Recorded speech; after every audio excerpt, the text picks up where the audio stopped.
Stress is God's way of training you. It's preparation. But what most people do is, see, once you get stressed, you don't want that no more. So now you give up, you through.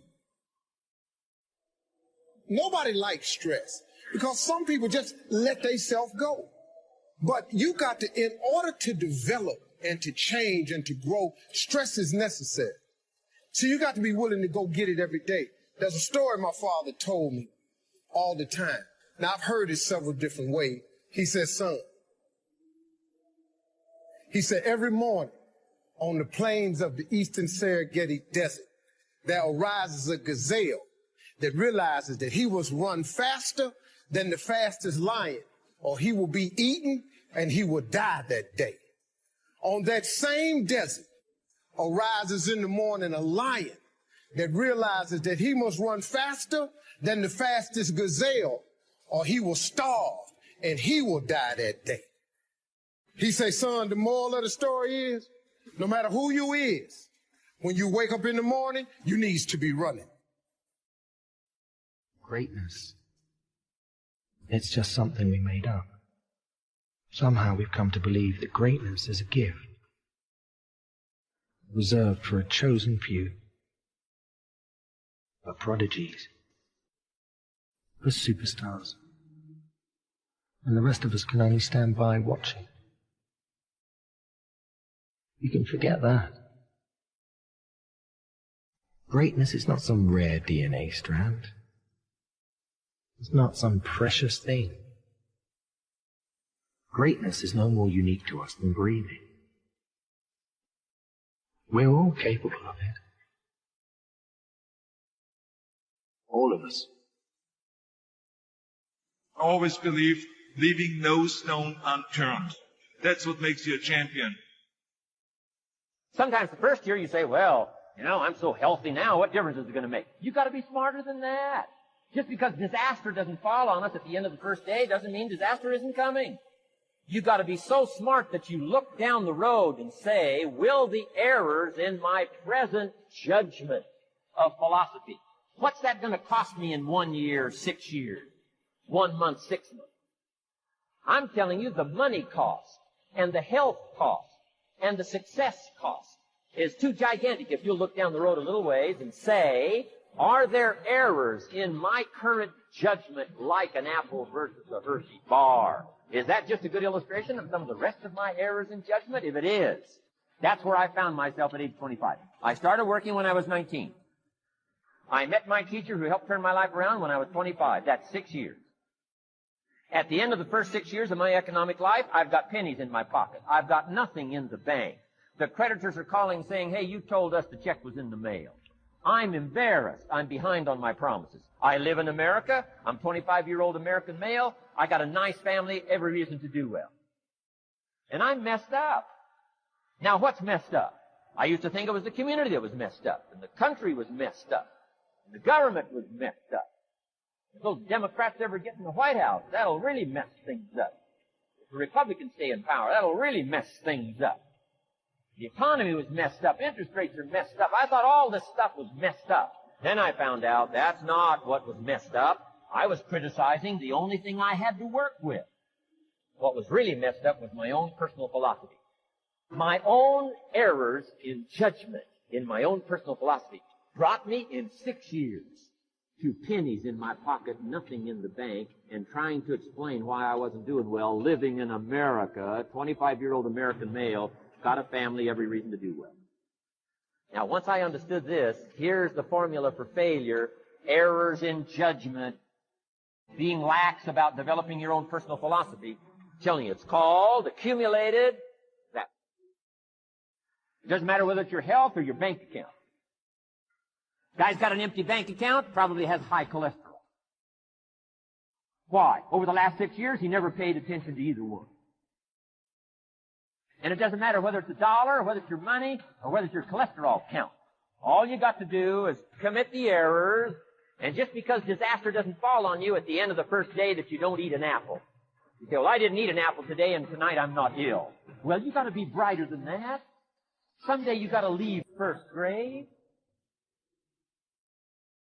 See, I'm a seed. I really am. But a seed has to be planted.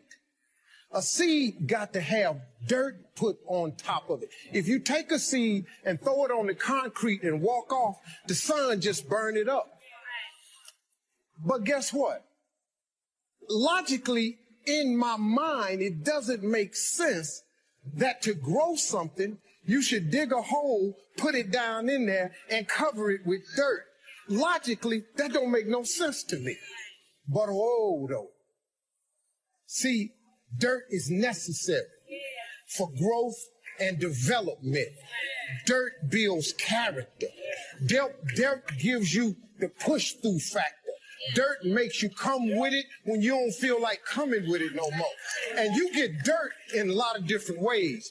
All of y'all that had dirt thrown on you. And dirt ain't always what you want. It's somebody talking about you down on your job. It's somebody accusing you of something that you didn't do. It's somebody telling you you ain't gonna make it. It's somebody sharing information about you that ain't true. Everybody get dirt put on. But see, when you're getting put under that stress, please know God is always working. God is always working, so I smile. Because I know he back there. See, that dirt builds character in you. When they talking about you, it teaches you to withstand it. Then it gives you something to push through. So when you put the seed and you put the dirt on it, if you understand stress, stress really ain't just dirt. See, they don't call it dirt when they plant it. They call it soil. Because, see, soil has nutrients in it. What the nutrients, when people talking about you, dogging you, lying on you, backbiting, stealing from you, talking about you, they're actually putting nutrients in you. When you're out there partying, horsing around, someone out there at the same time is working hard. Someone is getting smarter and someone is winning. You never want to fail because you didn't work hard enough. But if you want to win, there's absolutely no way around hard work. No pain, no gain. We're wired differently. We have to set a goal. And if we hit that goal, we're guaranteed to make sure all that other stuff in the middle is going to happen. Why 3 o'clock in the morning? Why don't you sleep? My appetite. I said, E.T., I want more. I can do more. If I accomplish this without a father, if I accomplish this with my mom being a teenage mom, if I accomplish this as a high school dropout. How many of you believe in your life that your worst day can become your best day if you turn it around? Now let me give you the secret to success. Formula for failure. A few errors in judgment repeated every day for 1 month starts the weakness, starts the disaster process. You can imagine what happened. Now here's the formula for success. A few simple disciplines. Practice every day. And you've started a whole new process called a whole new life. A few simple disciplines practiced every day. And if you decide today to go for the apple instead of the Hershey bar, I'm telling you, you have begun the process of turning your life around. And if you keep up that process, not only with your health habits, but with your money habits and with your communication habits, with your sales habits, management habits, and every other habit that you've got, if you'll start that process, eliminate the errors and replace it with disciplines practiced, I'm telling you, you can start this process of life change immediately. After today, you don't ever have to be the same again. Only by choice. You don't have to walk out of here the same as you walked in today. Only by choice. You can start a whole new process. You say, well, Mr. Rohn, is it that simple? Yes, it's that simple. Where else would you start but with an apple? You don't have to start with something staggering. What if you should be walking around the block for your good health and you don't? What'll that do in 6 years? I'm telling you, the word is disaster. You could and you should and you don't. Here's an even stronger word. You won't. Don't might mean you're careless. Won't probably means you're stubborn. And either one's called disaster. Could, should, don't. I'm telling you, that's why at the end of 6 years, I found myself with pennies in my pocket, nothing in the bank, creditors calling. Could, should, won't. Could, should, don't is called disaster. Now, how do you change all that? The next 6 years, I got rich. The next 6 years, I became a millionaire. By the time I'm 31, I'm a millionaire. How about that? You say, well, Mr. Rohn, what happened? Well, strangely enough, during that second 6 years of my economic life, the government was about the same. I'm telling you, taxes were about the same. My negative relatives were the same. I'm telling you, the economy was about the same, and prices were about the same, and everything else was about the same. Circumstances were about the same. Then how come I got rich? How come I totally changed my life? I was not the same. Everything you see above ground that blossoms and plants and grows and that's beautiful, it was underground one time. All them potatoes, collard greens, they was underground one time. Them apple trees, they was underground one time. So they had to prove themselves. See, you want to be successful, well, then you got to prove yourself. You got to push through the dirt. You got to come up through here. You got to come out. Then you sprout, and then Bishop say, then you become a tree. Next thing you know, you got fruit. So when you under stress, take the stress for what it is. Don't get fooled. Don't just think, oh, man, Lord must not mean for it to be. What you tripping for? What you talking about? How you think you gonna be a plant, a tree, a flower, a bush, and ain't no stress? How you gonna get to be that without no dirt? I expect people to talk about me. Matter of fact, I look forward to it now. Do your thing, because if I can weather what happened to me and my family earlier, you can bring whatever you got now. There's some more stuff going around now that's about to happen. Bring it. Because now I have developed a character that is stress. I have soil, enough dirt on me that has provided me with nutrients.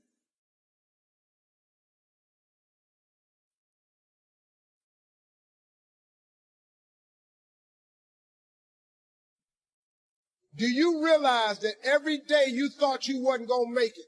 Do you remember them days where you thought it was absolutely unbearable and you thought you wasn't going to endure that one? Do you know that your survival rate for every last one of them bad days is 100%? If I can accomplish these things from this start, now that I'm at this place, knowing what I know now, what can I accomplish? And I want you to think about that. I want you to think about more than just what you're going to do financially, more than what you're going to do in this industry in the next 3 years, right? More than that, what's your appetite? What are you going to do that will ensure that when the alarm clock goes off, that you're already up 10, 20 minutes before your alarm clock goes off? Why? You gotta grind. You gotta go through setbacks and disappointments. You gotta go through it. I'm talking about grit. I'm talking about endurance. Just having more stamina than they got. In order to get to the next level, you gotta sacrifice. You gotta take risks. You gotta be willing to do by faith whatever you're asked to do. Listen to me. There are no shortcuts to success. There are no discounts to success. It's always sweat. It's always blood. It's always tears. You always have to give all to be the best. All you got to do is start changing the way you think. It's as simple as, it's not a magic trick. You can protect yourself from negativity. And that's what stops most people, negative thoughts. You can coat your mind from negativity. It's a real simple exercise to do. I do it every morning before I walk out the door. So I walk out as a positive person. You know, I get tired sometimes. That's different from being negative, because I get mentally drained from my job at times. But to coat your mind from negativity, the way you can put a coating around your mind is with one simple thing: gratitude. Gratitude erases negativity. I'm going to show you how this works. If you wake up in the morning and you start having negative thoughts, man, this ain't my day. I woke up on the wrong side of the bed. I'm tripping. I just don't feel myself. Every time you feel, in the middle of the day, if you feel yourself doing that, stop. Just stop for a second. And start going over in your mind everything you have to be grateful for. Not everything you want. Everything you already have. Because what you have is substantial. You just haven't gone over the list and taken inventory in a long time. But the fact that you can walk, that's a blessing. The fact that you woke up, that's another blessing. The fact that you can see, think, reason, that's another blessing. The fact that you can go somewhere and get yourself something to eat, that's another blessing.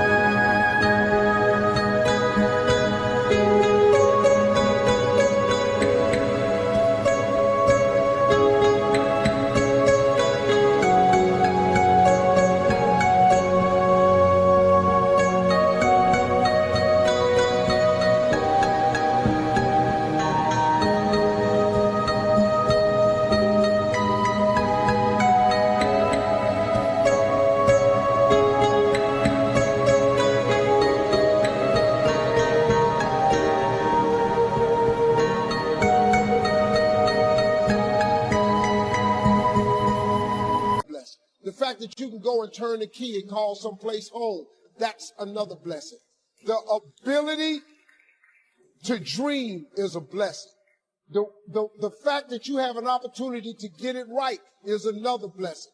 The fact that you're beautiful, that's another blessing. The fact that you have any measure of health, that's another blessing. And I'm just talking to you, I don't even know you.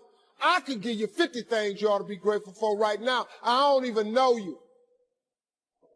Start coating your mind with gratitude. It'll change everything for you. When there's no safety net, people perform better in sports and everything else if you don't have a plan B. So we have to pay more attention to the negative, because the negative can stop people who are trying to make a difficult life decision. And maybe we don't need 10,000 hours of practicing courage, but we could become cognizant of how we let fear manifest itself in our daily lives and instead counteract that so we could get past our fears and do the things that we're meant to do and be the people we're meant to be. See, if you know what your life work is, I encourage you to start working on it. If you can't do it all at one time, do just a little bit of it. A lot of people are looking at this the wrong way. There is a blessing in everything. Behind every moment of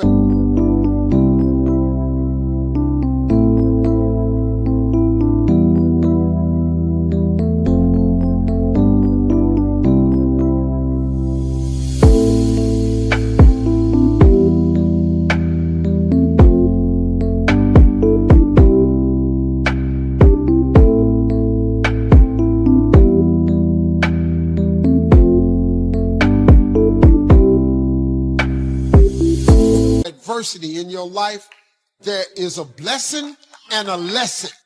You can be afraid of success. You can be afraid of failure.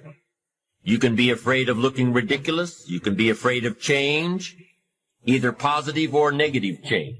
The only way to deal with fear that I found in my life is a couple ways. One of those ways is to turn it on itself. If you're not going to get rid of fear, then use fear. Use fear or it uses you. It's that simple. And there was something that had been on my heart and something that I had been thinking about but had long let fear get in the way of. And in doing so, I realized that I had come into a whole new world. I had come up with my plan for how I was going to change the world. About the things that you do that you shouldn't do, that you know you shouldn't do beyond a shadow of a doubt, right? There's some things like that.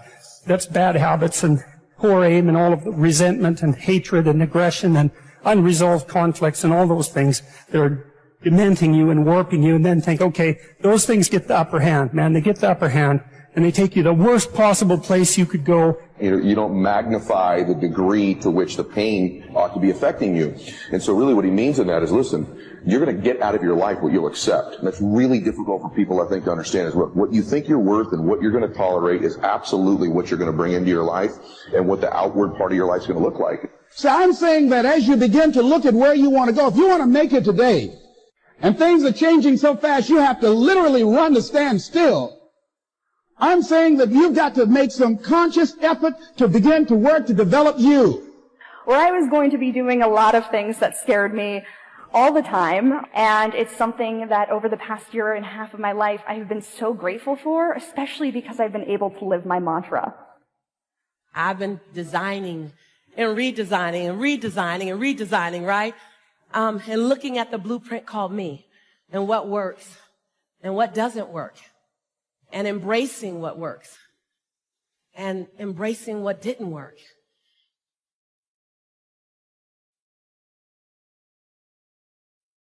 Somebody says, well, what did you go to work on to do all that? I started with my philosophy. I started amending my errors by doing some better thinking, changing my mind, coming up with ideas that I didn't have before I met my teacher. Once that whole process started for me, I'm telling you, I changed my whole life. Within a 6-year period, I was never the same. And I've kept up that process all these years. One of the reasons why I'm here is to continue my craft. I don't want the day to come someday somebody says, you should have heard Jim Rohn 10 years ago when he was really terrific. Guess what I want people to say? I heard him 10 years ago, but you should hear him now. I'm telling you the man works on his craft. I'm telling you the man's done some extra reading. I'm telling you the man doesn't miss a trick. I'm telling you he's worked hard on himself. That's why he's able to deliver like he does. Same thing can happen for you as a...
Teenager, it can happen to you as a mother, as a father, as a business person, as a salesperson, running a business.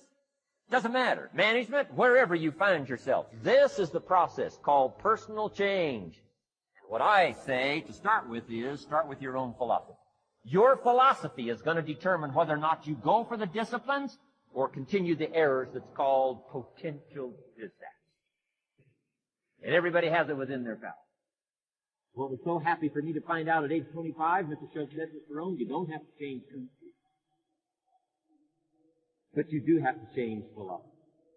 And if you'll change philosophy, not country, you can turn around your income, you can turn around your bank account, you can turn around your skills, you can become capable, powerful, sophisticated, healthy, influential, all the other equities that you could possibly want out of your life using the only stuff there is and not trying to change any of this stuff. Appreciate all of this stuff with all of its ups and downs, with all of its mystery of why it works and sometimes it doesn't work. Don't challenge this. You don't have to ask for another planet. You don't have to ask for another country. Just ask for another book. Ask for another seminar. Ask for another idea. And you can start this whole process of personal life change. Now, I could spend the whole day on philosophy. That's where it is. If I could get you intrigued with that enough to study it, enough to ponder it, to where you would pick up the commitment like I did and say, hey, as simple as an apple a day, as simple as a walk around the block, why not start right there? If you don't start there, where else are you going to?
How we feel. First, we're affected by what we know and the decisions we make. Second, we're affected by attitude, how we feel. And I gave that quick list. Let me give it to you. How you feel about the past. Got to have a good attitude about the past. Use it as a school, not a club. Don't beat yourself to death with your past. Faults, failures, losses. Let the past be a school. Harsh school maybe. What else is new? Let the past be a school master to teach you. Not to threaten you, but to teach you. Next, it's how you feel about the future. Set your goals. Talk a little bit about that before we finish today. Goal setting. Promise of the future is an awesome to affect your life every day. Without a future well designed, we take hesitant steps. And all you have to have is hesitant steps for 6 years. You'd be timid, driven into a corner, not boldly willing to go, take your portion, take your share. Next is how you feel about everybody else. Got to have a good attitude about everybody else. It takes everybody else in the market. One person doesn't make a family. One person doesn't make a business. One person doesn't make a corporation. One person doesn't make a community. One person doesn't make a nation. It takes all of it to make a dynamic economy, a nation second to none. It takes all of us to make the churches, make the economy run. It takes all of us to make the possibilities. All the gifts that have flowed in here the last 200 years, unprecedented in 6,500 years of recorded history. There's been nothing like it. The ethnic streams that have flowed in here brought their gifts, brought their talent, brought their skills, brought their inventions, brought their work ethic. All of it mixed together is called America. Been nothing like it in 6,500 years. And to miss the value of it by some, warped attitude about it, I'm telling you, you've missed it all. And if you have an appreciation for it all, you'll draw from it. And if you draw from all the gifts that have been blended together here for 200 years now for your value and benefit, think of what you can do for your days, for your business, for your conversation, for your equities. You can transform it to an incredible degree.